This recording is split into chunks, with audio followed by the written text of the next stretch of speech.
Hello, everyone, and welcome to day one, session two of the 2022 World Child Hunger Summit. Welcome to this session. This is the Youth Make the Difference, How Youth Are Transforming the Food Justice Movement session. My name is Jabari Brooks. I'll be the moderator for this session. I work with the Partnership for Southern Equity underneath, which is above Yes for Equity. And during the session, you will hear from some outstanding young people in their work in the food justice space, how they're transforming their own rural communities. We will highlight kind of the projects and work they work on, how they trained and empower youth in leadership roles in their own communities. And we'll conclude it with an overview of what my job is at Yes for Equity, was basically training nonprofit organizations on how to work with youth. The agenda for today will be, first you will be hearing from Lupita Gomez, a No Kid Hungry Youth Ambassador hailing from Oklahoma. Next, you'll be hearing from Schimmel, a Youth Advisory Board member and the founder and operator of Operation Fish Drop. Then we'll get some Q&A. We have some pre-prepared questions and we have some live questions that we want to hear from the audience. So please, if you have any questions, please put in the Q&A box so we can ask them. And last but not least, you'll be hearing from me, Jabari Brooks, once again, and I'll be talking about the offerings of Yes for Equity. So without further ado, I'll be passing off to Lupita Gomez for her session.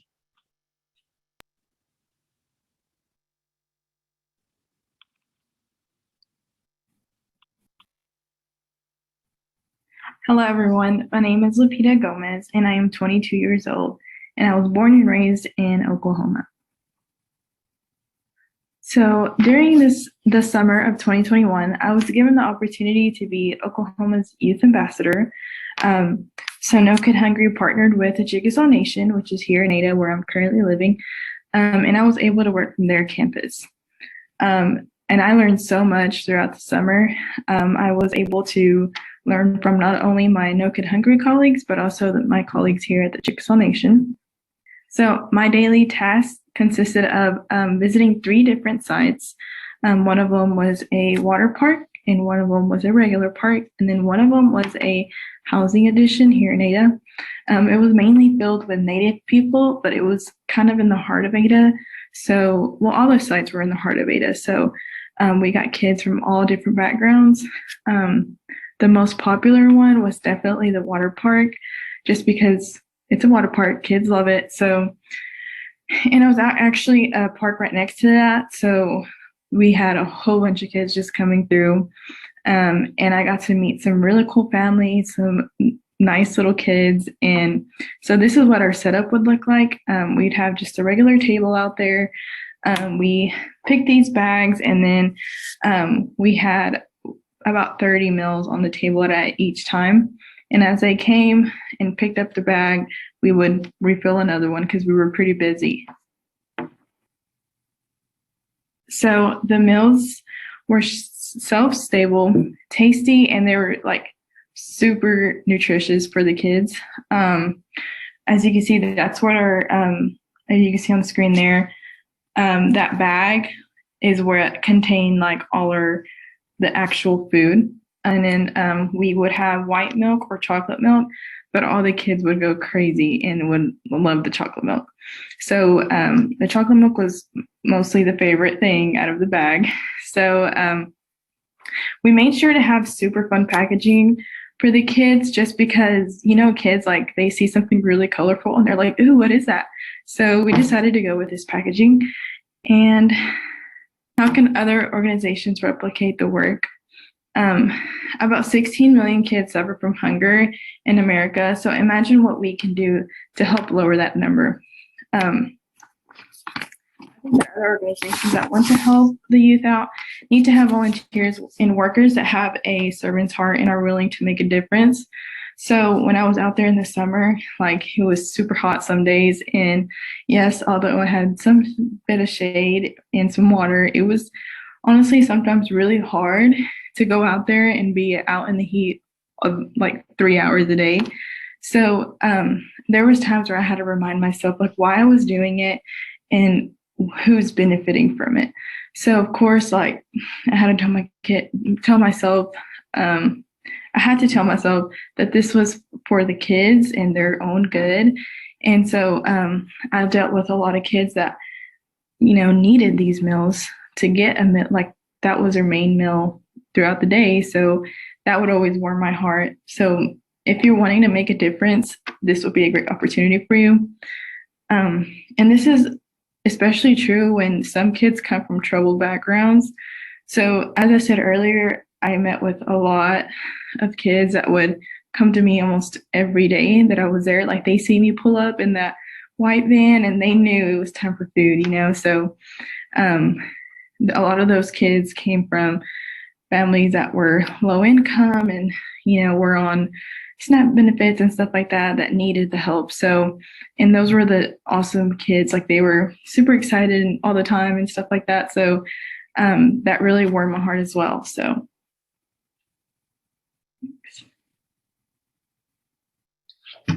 And No Kid Hungry helps out the younger children. I think it's important to incorporate younger adults just so that the children feel welcome and, feel more energetic in a way, because little 10-year-old me, if I seen someone that was like a young adult, since I have like cousins and siblings that age, I would feel just more welcoming, like especially when it came to food, and it's so weird to like explain, but I know a lot of kids would be like, I have a sister that looks like you and she looks like she's your age. So, and that's how they would come up and get a meal. So I just think that the younger adults have so much more power than we actually know we do.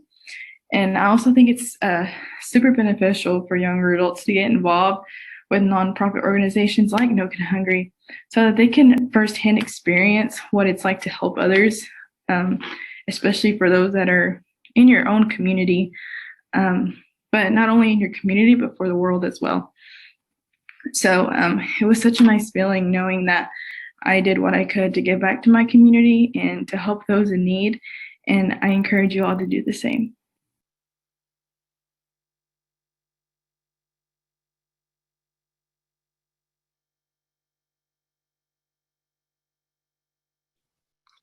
And next up, we will be having Sam Schimmel with his presentation.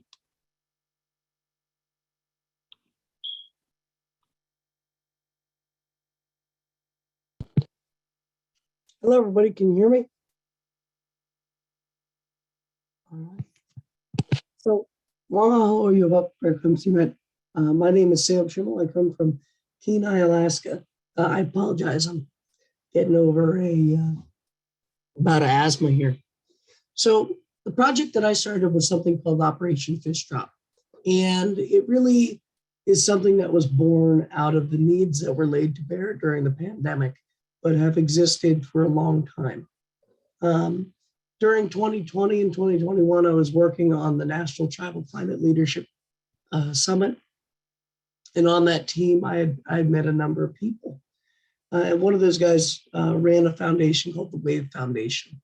And he called me up one day and he said, hey, what's going on in Alaska? And I said, well, we have a lot of food insecurity issues that are popping up as a result of people not being able to go home to catch fish. We have a lot of food insecurity issues popping up because barges and airplanes aren't coming to Alaska.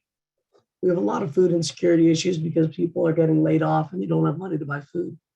And so we're having to rely on our subsistence foods, our first foods, a lot more. He said, all right, I'm going to put you in touch with some people. And so I worked with this group of people, and it started as a small project with just 500 pounds. It started with a really small amount of fish. And every time that we would meet, we'd get together and I'd say, all right, hey guys, we have some fish here. Is there any way that we can get more? Is there any way that we can get more? Is there any way that we can get more? Is there any way that we can get more? And slowly that 500 pounds grew to 1,000, and then to 2,000, then to 3, then to 5, then to 10, and eventually about 20. And we ended up with about 20,000 pounds of fish. And what we were able to do with this fish is really what's important. And that's that we were able to give it out into our indigenous community. Now, a lot of people think, salmon's kind of this luxury good. It's not something that we just kind of give away. But that's not the case for our Native communities. It's one of our traditional foods. It's one of the foods that we rely on before everything else. It's one of the foods that is more than just calories. It's something that has traditional and cultural significance. It's something that when you eat it, your mind is at home. I remember there was an elder, a woman probably about 85 years old from Hoover Bay. And she came and she got fish. And she said, I'm so happy I'm going to be able to teach my grandchildren how we put up fish. I haven't been able to catch fish for 5 years. And now my grandchildren will finally know how to put up fish our traditional way. And so rooted within our traditional foods is so much more than just nutrition. It's our ways of life. It's our traditional expectations of excellence. It's our language. It's all of these other things. And so programs like Operation Fish Drop, which try and ensure that first foods end up in First Nations freezers, are really important. And so the way that we structured the program was like this. Elders and families were able to sign up on a list that was circulated on Facebook. And they were able to sign up for 25 or 50 pounds of fish. And when they were able to do that, then they were able to come to the Alaska Native Heritage Center in Anchorage and pick up their fish. It was in 25-pound frozen boxes, and they were able to bring it home to their families. And so really at its core, Operation Fish Drop was trying to do what our community wanted. Our community spoke and they said, we want our traditional foods. We want access to our culture. We want access to our subsistence. We want access to who we are. And so that's what we tried to do was give people access to those foods that make us feel at home even when we're not. I think I'll just share one more story that came out of this.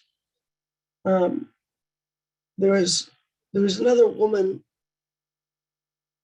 This time, I think she was from Noatak, which is a small village in Alaska.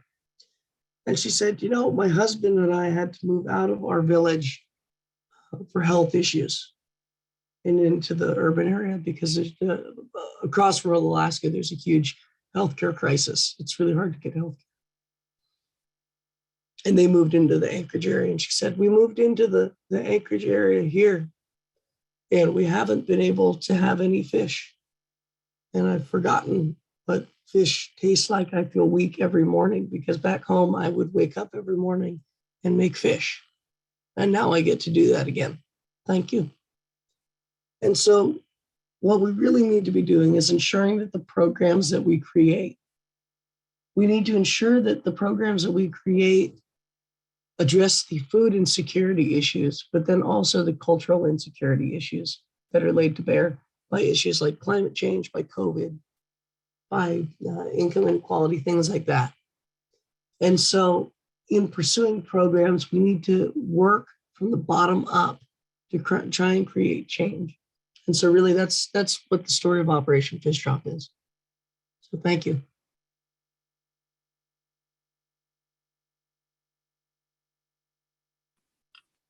Sounds good. Thank you so much, Sam. Next up, we'll have a short Q&A session. Yes. Or am I going? And we move the Q&A to the end. I'll take that as I'm going now. Sounds good. Well, hello again, everyone. My name is Jabari Brooks, and like I mentioned before, I'm an organizer at the Partnership for Southern Equity, and I work specifically in Yes for Equity portfolio, and we can go to the next slide. So I just want to talk briefly about Yes for Equity is and kind of how we got here. So in the early 2000s, thanks to the R.J. Reynolds settlement in tobacco, we were created as Question Why, working with the True campaign, working specifically on tobacco prevention around youth in North Carolina. And we were one of the main drivers for getting smoke-free restaurants in schools. Then in 2008, Youth Empower Solution was formed. And throughout that time, we did not only tobacco, we did real food active living, oral health, clean water, and a multitude of other projects. But like many things, as Sen alluded to as well, due to 2020, due to COVID, and a lot of other issues, we actually had to close our doors. But thankfully, through our partnership with Southern Equity, we're now based in Atlanta, Georgia, and we are a portfolio of them. So thank y'all so much. Next slide. So what we have done now, we have rebuilt our team. We have hired around 13 new youth, and we define youth as young people ages from 14 to 24. So work on various projects, grants, and healthy youth and adult partnerships. And here's a picture of kind of like our first info session with everybody in the Yes for Equity team, and they were meeting kind of like the directors of portfolios and things like that. So that was a good time. So we decided to take this really nice picture. We can go to the next slide. So a lot of times when we talk about Yes for Equity, they ask why. Like, why do you care so much on what young people think, how they can, why they should be in these spaces, and why, especially why we talk about racial equity and everything we do, even though we're talking about youth. People like, I thought the subject was youth. Why we talk about racial equity so much? And really it's because, as you see on screen, in 2020, it revealed that the majority of Americans under the age of 18 are youth of color. And that's almost 30% of the US population that's systemically ignored. And our nation is suffering socially and civilly because of it. So the mission at Yes for Equity is to support the power of youth, to challenge injustice, and advocate for community transformation. We can go next slide. So a lot of people kind of get confused on like what we actually do. This is not like a program type situation. It's more like a job. The youth fill out timesheets just like I do. I mean, I'm technically in the youth section too, but I've moved on to more of like a lead role of leading the youth teams. But what we do is we hire young people ages from 14 to 24 to work alongside the portfolios and alongside adults to lead policy and system changes. We also provide trainings to youth leaders through consulting. So what we do is we provide trainings to organizations that are maybe looking to recruit youth, or they have a youth team and they kind of want to have a healthier youth and adult partnership. And that's where we come in. One thing we do for sure, no matter what, is that we don't just train the youth or we don't just train the adults. We have to do both. So we have adult leader training that is mostly facilitated by the adults of the organization. And one thing that we always harp on is that youth train youth at the end of the day. So if you're over the age of 24 on our youth team, you will not be in those youth leader trainings, and you will not be participating in like things like that. We may let some adults kind of sit in at times, but at the end of the day, we like the youth to lead the youth. And we know through our model that we'll talk about later that they have the skills and the expertise to be able to talk about complex things like racial equity and youth power building. And last but not least, it's under construction still, Just Youth Circle. We want to have a collective of youth and adult organizations to advocate for policies and system change and racial equity and share prosperity for all. So TBD on when that's going to be coming out. We can go to the next slide. So this is just an example of kind of one of our youth trainings that we did recently in Durham, North Carolina.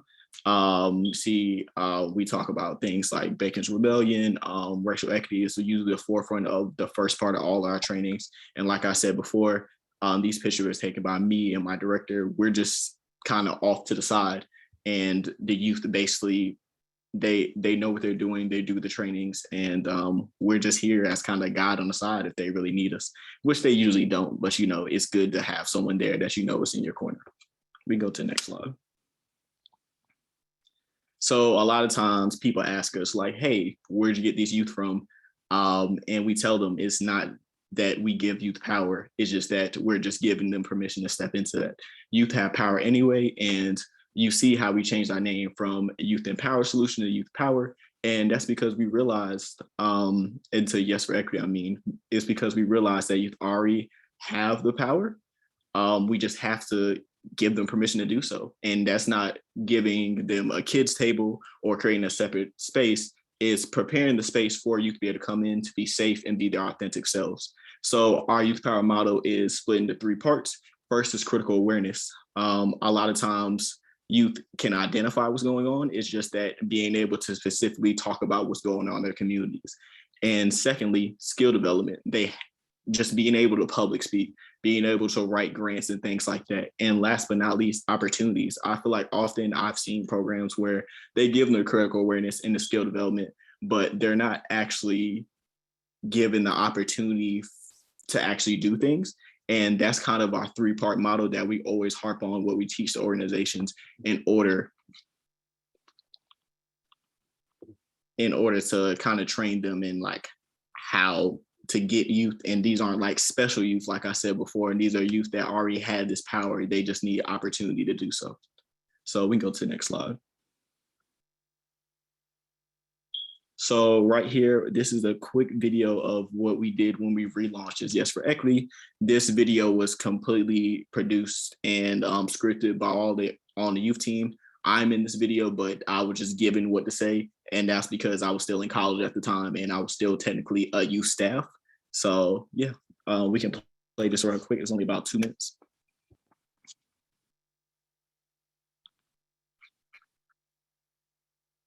This is going to get worse before it gets better. This is a pandemic. School is closed. Help from Washington is on the way. Increase in the minimum wage, which hasn't been increasing. And crisis of racism in our systems of law enforcement. For the first time, the weather Trans lives matter. winter storm warning. The United States of America. Nothing about the moment is new. However, the moment is on fire like we've never seen before. And like always, job is not to dictate youth are at the forefront of this fight.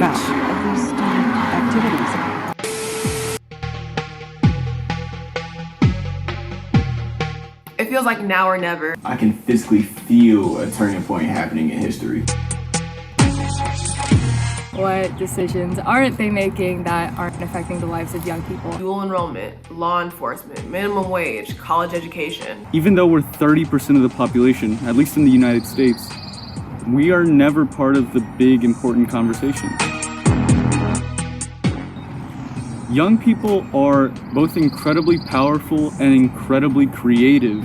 Young people are sitting in the climax of an era where we are the only ones who totally understand where the world stands right now and the only ones with a true passion to fix it. And that perspective is crucial to making any sort of progress. Well, first and foremost, I want to dismantle any sort of oppressive system running throughout society. I don't think we can build any sort of future until all of those are unlearned, dismantled, and gone. I want to create a future that's devoid of unneeded suffering. I want a future where equity is non-negotiable. It's undeniable that people now are paying attention to systemic issues in ways unmatched before with social media and the news covering. And I think facing this moment head on means acknowledging those and not letting any of that attention and momentum go to waste. It means to take a holistic view of everything that's going on in order to fix the moment.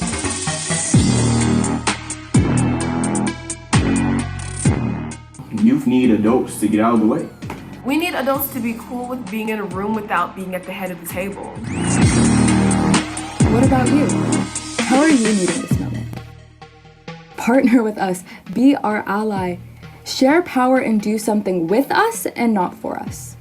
Pay young people for our time and knowledge, create with us, make space for us, have more than one youth on your board.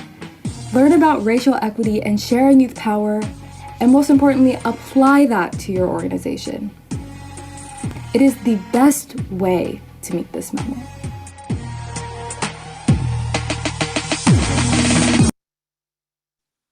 Always like to show that video just to kind of showcase what the youth have been able to do when they're given that opportunity. And one of them had a passion for videography. And I remember talking to, well, technically the adults of our organization.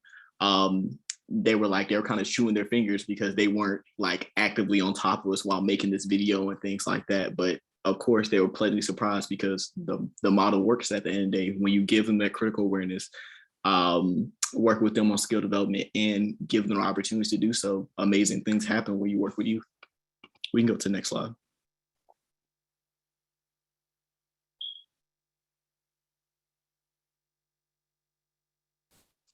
So just kind of more about what we do in particular. Like I said before, we do youth leader trainings, adult ally trainings, youth empowerment, and racial equity organizational assessments. We do consulting, technical assistance, and coaching. For example, we had a contract in Mississippi. Even though after we had our training, we had 4 or 5 sessions afterward, just specifically talking about troubleshooting, how to work with youth better, and things of that sort, and access to the Yes for Equity network, mainly in the North Carolina area, but we do have some national partners that we talk to and make sure we have those connections to make sure everyone can thrive in this ecosystem. And we can go to the next slide. Oh yeah, and one last thing, our trainings, they're virtual and we're moving back in person. They're usually about 6 hours. We usually try to split that over 2 days, just because that's just a lot. But in person ones, we may just have it all in one day just to cut down on time. And this is kind of a slide from one of our trainings about what we do in the 2 days. So we develop critical awareness to understand the relationship between racial equity power and youth power building, and connection between racial equity and adultism.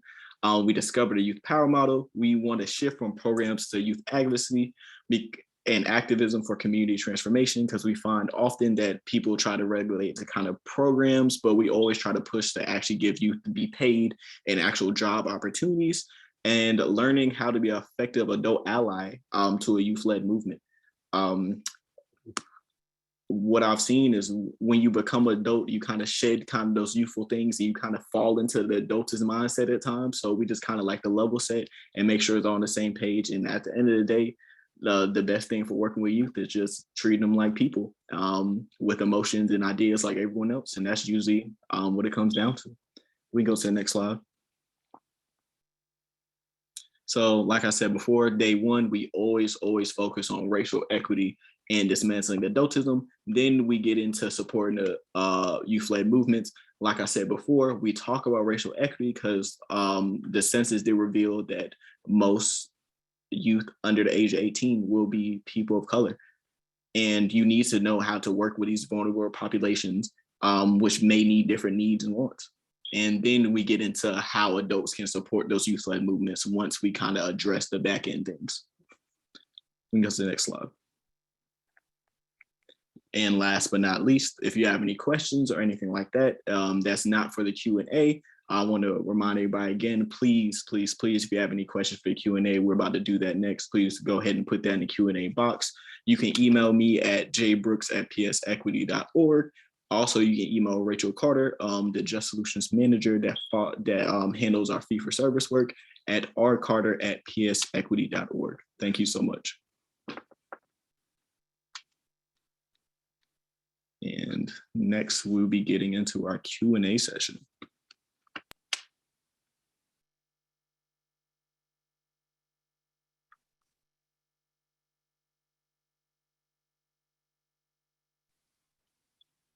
All right, sounds good.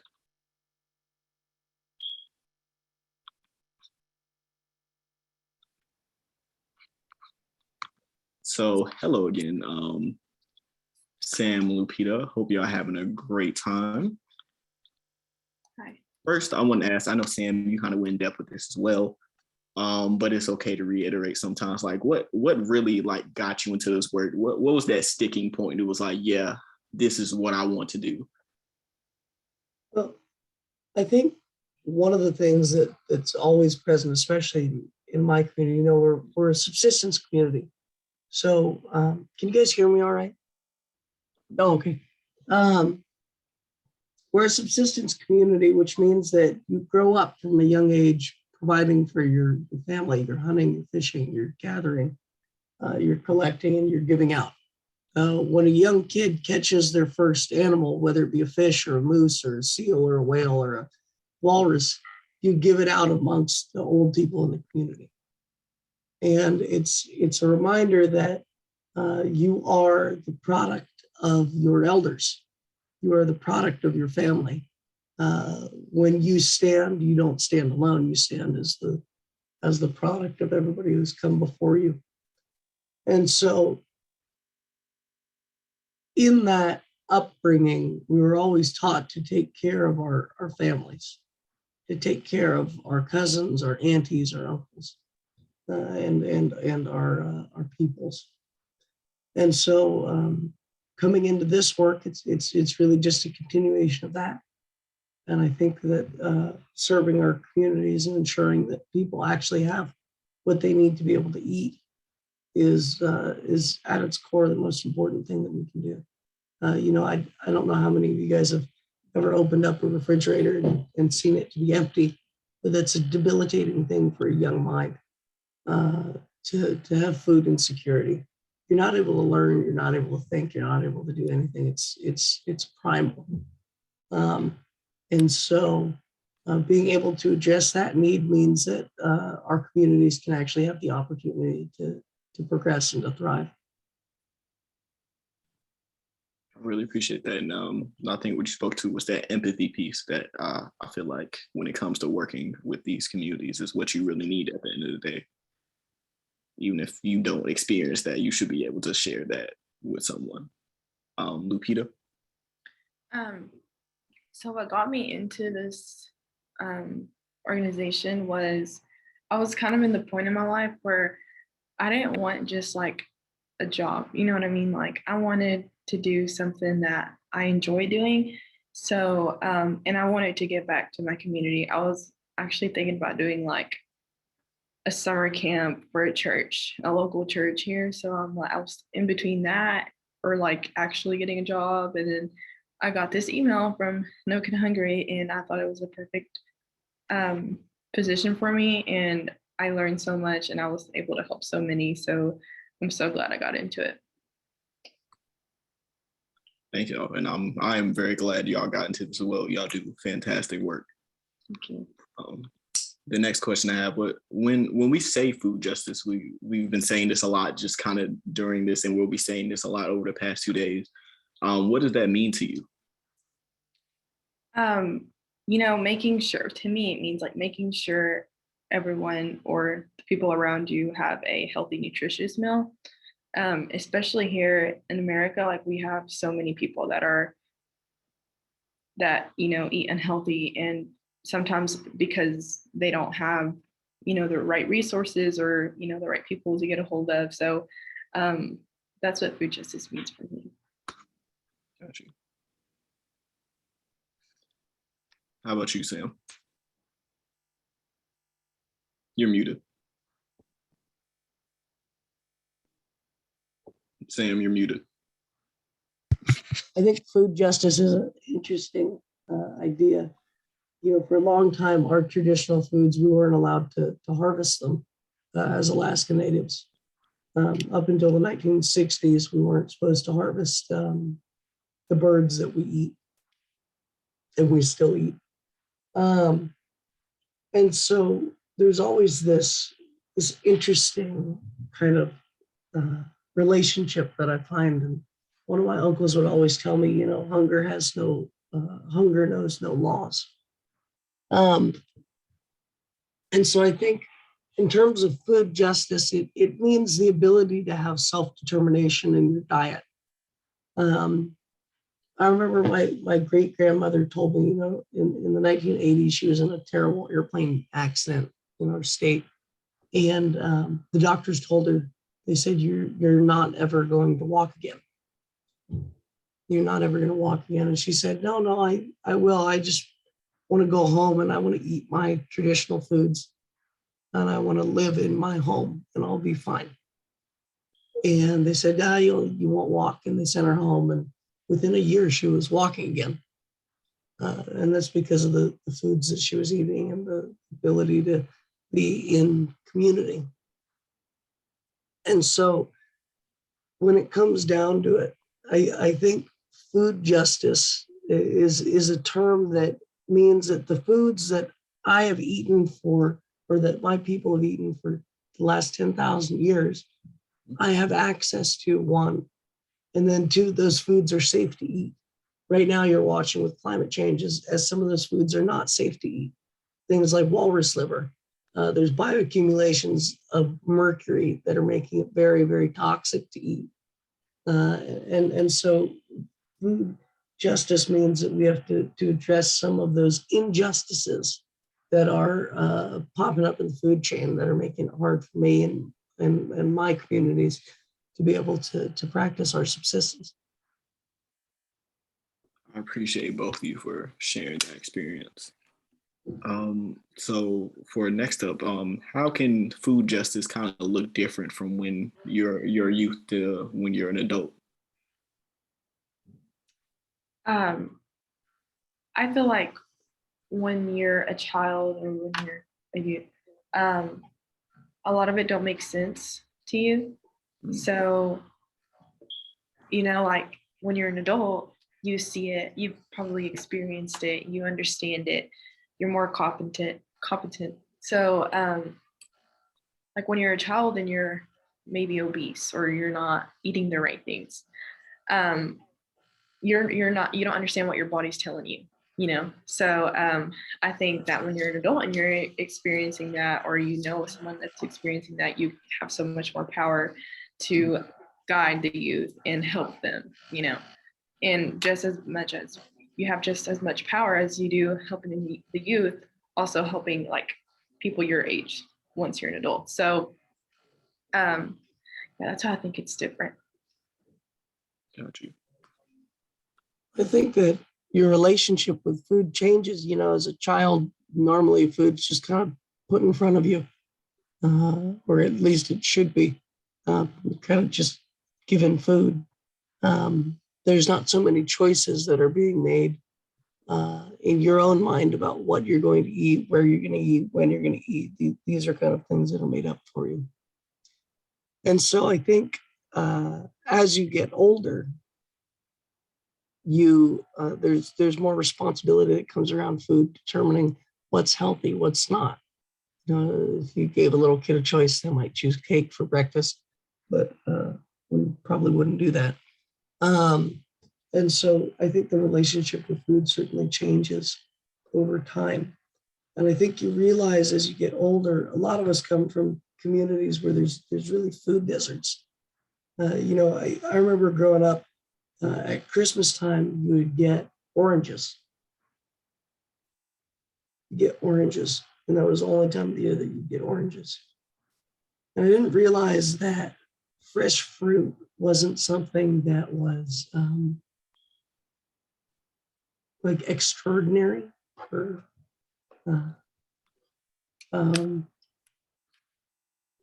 out of super special until I came to school down in Washington when I went to high school down there, and there was fresh fruit everywhere. Things like apples, carrots, oranges, peaches. Those things don't get up to us in rural Alaska. And so, that's really what I think. The relationship that you have changes a lot as you get older with food justice. And I think you realize that as you get older, some of the things that you at one time accepted as normal shouldn't be normal, shouldn't be what we accept as the status quo. I got you. And kind of what I heard from both of you was as you get older, and like how you said you moved down to Washington, you kind of get more of that holistic view of really the food chain and what's really going on. Thank you all for that. I'm actually going to jump to the chat for one of these questions. What would you say is the biggest barrier for adults trying to engage youth in food justice work, and how do we overcome that? I think the biggest barrier is that for the youth especially, and I say this because I have siblings that are smaller than I am, like they get a lot of fear from things they've never done before. So I think that helping them overcome that fear, or just talking to them, getting them involved. But they do have like sports and all that stuff, like school activities. So I think that talking to them and seeing if they want to, make it sound interesting. And then like seeing if they're up for it, kind of guide them through it. Because they could be up for it, but be scared and back out of it, you know? So being there for them as a friend and like welcoming them in, words are hard this morning, and just making them feel welcome, just so that they could get out of their comfort zone. Because that's another thing with the youth as well, is getting them out of their comfort zone. They're so used to their own little environment, like home and school, you know, and that's it. So yeah, making them welcome, help them feel that way. I think that they're, in terms of the food justice work that I do, which is really around educating young people about kind of our traditional ways of getting food. So that is fishing, hunting, or putting up our traditional foods, which is smoking fish, drying meat, or giving out those things or eating them. There's a huge interest by our young people in Alaska in those systems. The biggest barrier that we face is finding elders who want to teach. Boarding schools wiped out the goodwill of our parents' generation to teach their kids how to be native, how to hunt, how to fish. And so we're still recovering from that. We're still trying to piece back together what we had before, and we're working with our elders who want to teach to connect them with our youth who want to learn, and ensuring that elders who want to teach have the tools, the resources, the funding to be able to do just that, to be able to teach is really critical. Programs like Operation Fish Drop cost a lot of money. It's hard to get fish. It's hard to get a lot of the things that we need to be able to practice our culture, to get our foods. In Alaska, we have some of the highest energy costs, fuel costs. If you want to go out and go set nets for belugas or go set net for salmon, you need to buy nets. You need to get gasoline for boats. You need to find somebody who knows how to do it. You need to get permits. You need to do this, that, the other. There's a lot of stuff that's involved in being able to actually deploy a project.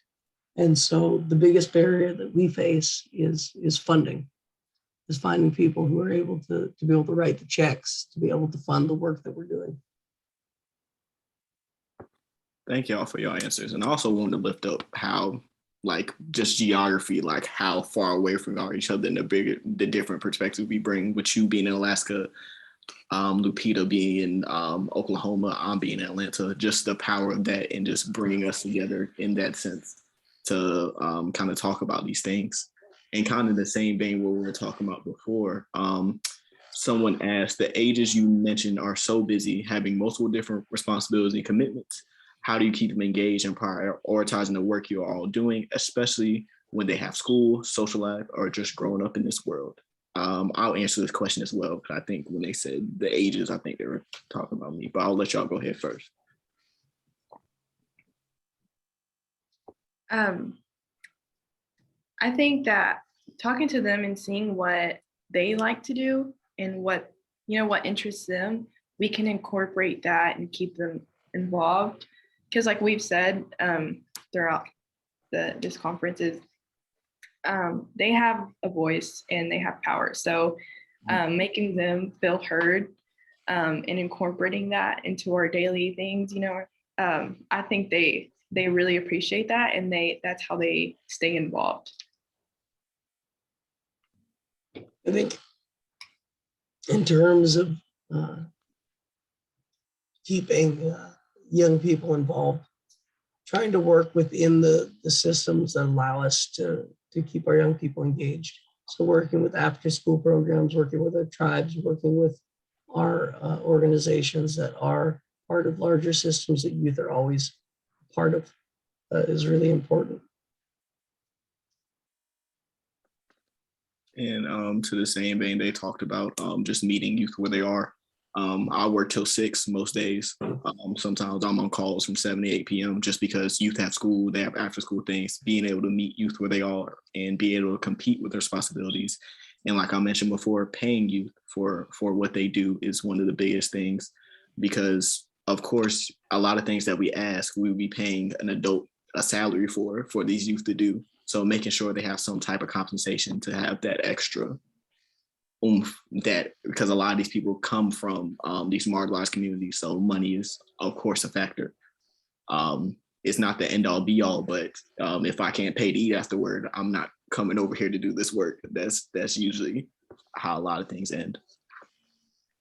And that kind of leads into my next question. When I say youth power, what do you think of? What do you think that is? I think that Go ahead. Oh, I think that youth power comes down to something really simple, which is decision making. You know, I think the Center for Native American Youth does a really good job of empowering youth. Well, really just powering youth and saying, all right, where do you want to take this? They allow the Youth Advisory Board, which I sit on, to kind of dictate the direction of the organization. And so really what youth power means is the ability to make decisions, the ability to craft policy, and the trust that our policies will bring about good. And that's at its core what it means to me.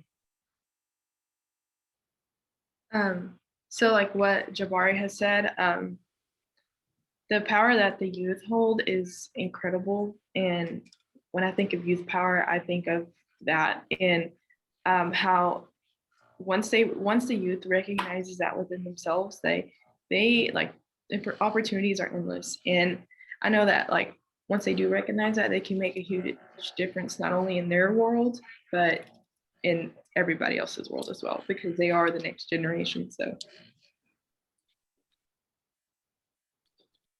And I see y'all speak fondly of just kind of your interactions with youth. I mean, we're technically youth as well, but just working with younger people and the people around our age.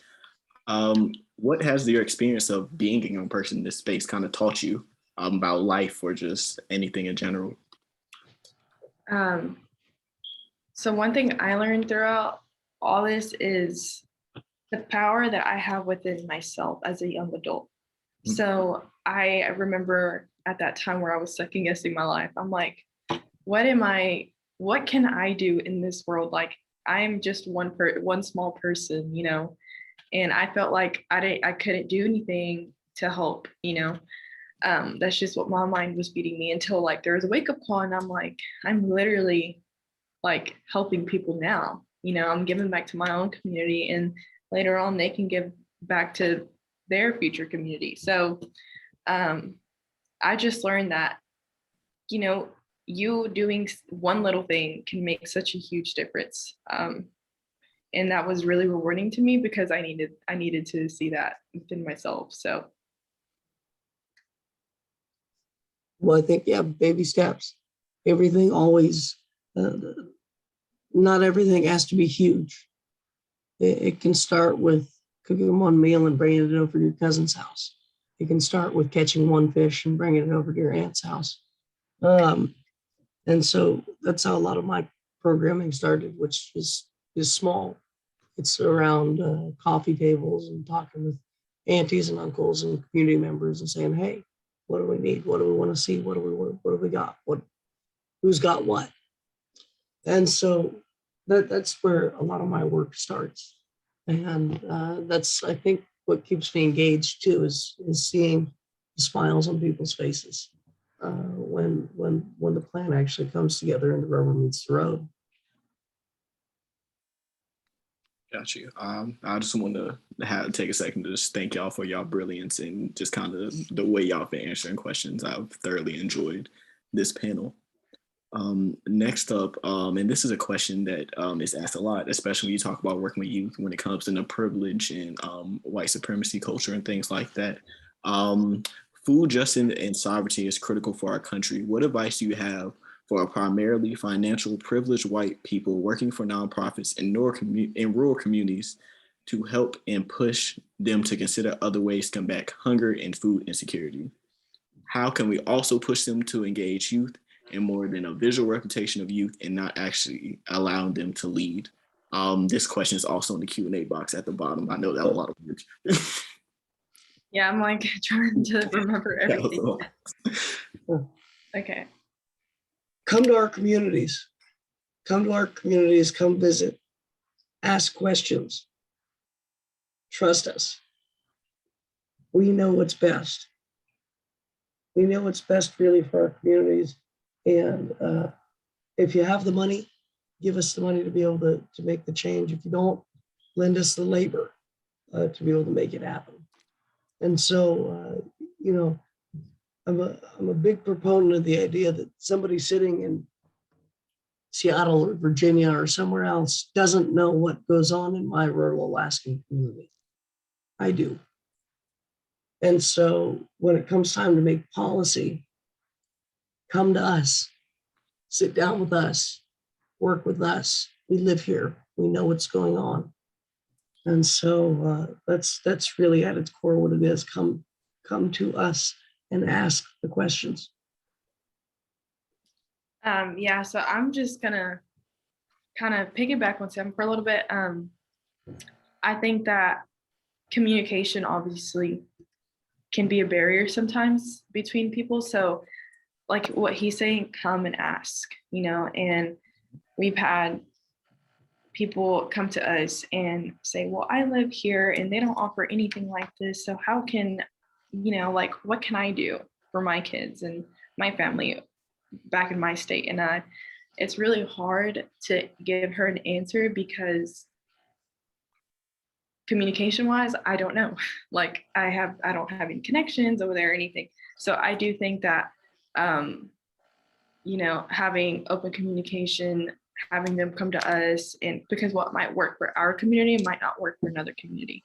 So, and as far as like engaging the youth more and stuff like that, kind of like what I said earlier, is just finding a way to be able to talk to the youth. And kind of like what Jabari said, you've got to be able to provide what they're needing, whether that's compensation or help or some guidance, you know. I think that'd be a good way too, is to just be there for the youth. Oh yes, I definitely appreciate y'all answers. And like they said, be there, and numbers are cool, but the numbers aren't the same everywhere.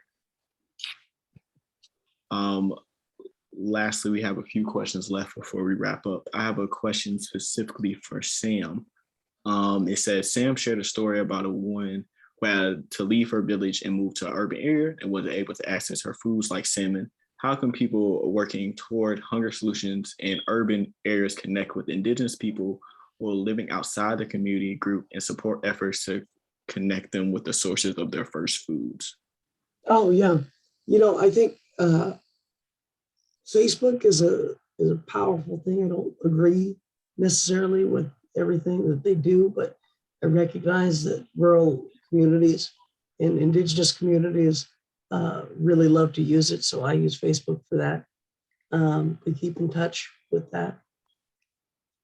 Community centers, heritage centers, cultural centers, those are very good. In Alaska, the Alaska Native Medical Center in Anchorage, everybody always comes into the hospital there to get procedures done, and it's a super highway of traditional foods coming in and out of the villages. And so really that's where I see the ability to get in touch with people is going through those avenues. In terms of like more formalized ways, there aren't really any, because most people are standalone. Most people have left their community because they need to get a job, or they need to get medical help, or they need to do something. And so they're not necessarily in close contact. But I think mainly working through community centers and Facebook groups. Social media is a very powerful thing. We have about 2 or 3 more questions before we end up wrapping up. I know we're getting low on time. what are some suggestions on how the agency can fight the negative stigma for youth and families to ensure they access food assistance? Resources can be readily available. However, if individuals do not access the resources for whatever reason, how can agency combat that? What would make youth experience food insecurity and who experience food insecurity go to a food bank to access food? I also am going to resend this question in our actual chat so you can see that, because that's another pretty long one. But I think it's mostly asking, how do people get over that stigma, and how do you attract families and young people to these food banks and programs? So I know here in Ada, there is a food bank here, like a food pantry. And so we've talked about how we can get the kids to come, because we can go to the school where they can come to us, you know. So we came up with the idea of putting all the food that they pick out or that they want or that we give out in a backpack and send it home with them from school. So that way kids don't know that he's getting food from the school food pantry, or, you know, just like that negative stigma that we talked about. And we've had so many kids come through and do the same. The numbers actually went up ever since we started doing that. So that has helped a lot. So I think doing things like that can help with the negative stigma. Also, with the Chickasaw Nation, like we've kind of, when we introduce these programs, like for food assistance,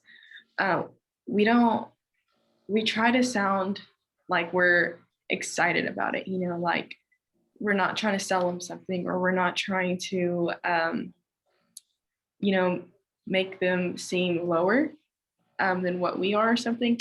So we try to incorporate like positive talking, you know what I mean? Mm-hmm. We don't want to say like, oh, well, we know that you're low income, so maybe, like, no, that doesn't work. So yeah, definitely look or realize the way you're talking to them and see what we can assist with. I think mainly most of the programs that we do, there isn't much stigma around them because it's traditional foods, so it's people are lining up to get it. But in terms of some of the other ones that I've seen, really reducing barriers, so making it so that you can blend in while still receiving that aid, making it so that everybody's offered it, everybody's able to take advantage of it, even if they don't necessarily need it. If there's enough, I think that that's really key. In addition to that, ensuring that it's in not like public, but also not private spaces. So that way it's easily accessible. So ease of accessibility is really important. That way somebody doesn't have to go way out of their way to get it. And people can see that they're visibly absent, or that they are in the place where you go get the commodity foods or anything like that.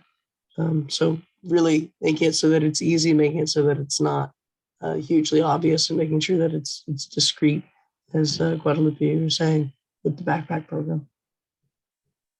Thank y'all so much.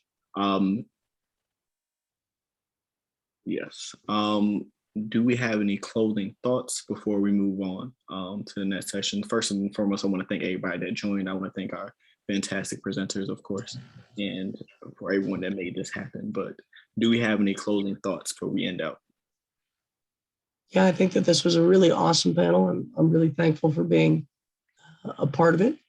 I think that I hope that some good work comes out of this. And, you know, as I always say to those listening, ask how you can help, ask how you can do better, ask how you can help communities, and never forget, youth have answers.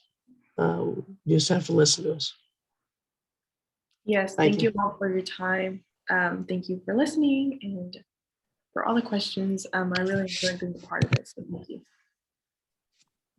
And I echo the same sentiments as the rest of this panel. Thank y'all so much for just being here and listening to us. And youth have power. You just got to give them a chance to step into it.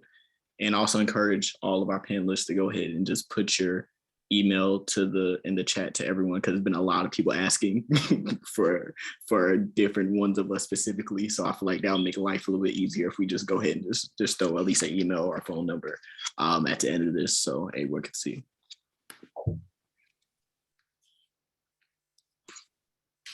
Thank y'all so much.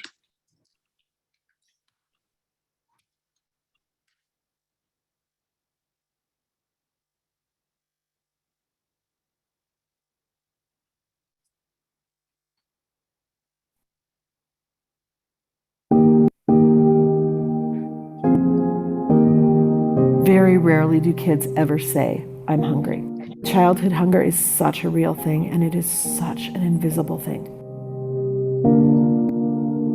My name is Jody Walker, and I run an amazing program called Kids at Their Best. There's over half the kids in our rural area that don't eat summer lunches because they depend on the free and reduced lunch program. And so we started offering mobile programs. We don't expect them to find transportation. We don't expect them to come to us. We go directly to them in their area. We feed their bellies and we feed their minds, and we make them feel like they're important. And the other key to our program is that our staff, they're my kids that were getting those meals when they were 6 years old. They're the 10-year-olds that were getting too old and thinking that it's just not cool to go for meals anymore. So we started bringing them into leadership.